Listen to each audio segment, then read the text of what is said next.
Hi, my name is Brian King. I am an independent Stampin' Up! Demonstrator, and welcome to StampWithBrian.com. I shared this card with you earlier this week, and every time I share a card with a little accent of baker's twine, I get an email from Grace saying, I really want you to show me how you keep that all lined up. So this one's for you, Grace. Today, right before your eyes, I'm going to wrap twine around this little card base. But before I do, I want to talk to you about baker's twine and offer you a couple of little tips and tricks for using it. So for today's project, I'm going to use this basic black twine. And as you unwrap twine, you'll notice that because of the way it's packaged, it still has these little bumps where it's wrapped around this piece.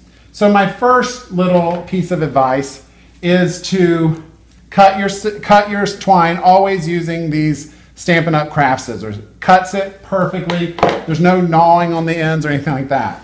So when you're just wrapping it like this, you're going to be fine to just pull it tightly and you're not going to worry about these little bumps.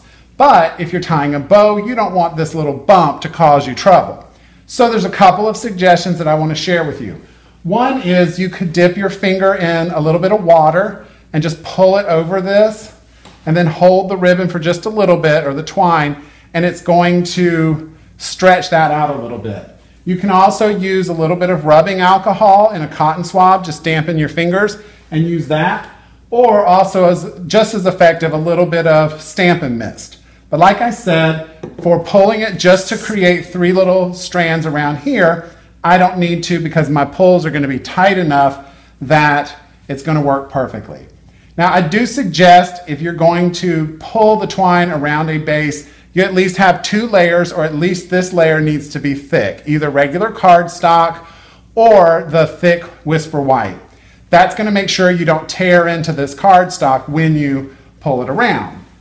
So I'm going to, on the back of this cardstock, I can use just regular Scotch tape, or I can load a Scotch tape with some of retired washi tape. So I'm going to do that, and it just happens to be black and white, which is perfect. So all I'm going to do for this is just tape this down on the back. It's cheating a little bit, I know. And then I'm just going to wrap this around. And it does not matter how sloppy I am or how precise I am. I just want to make sure that I have left myself enough room to play with the edges. So I'm going to cut this here. And then the next thing is what's called the fingernail tug. And that is just using your fingernail to grab that twine and line it up exactly where you want it. And I always try to tug it or pull it, because I find that pulling gives me a much more precision than pushing. And you can see there, I've already lined that up exactly where I want it. Perfect for a little sentiment to go there. And it's just taped on the back with a little bit of washi tape.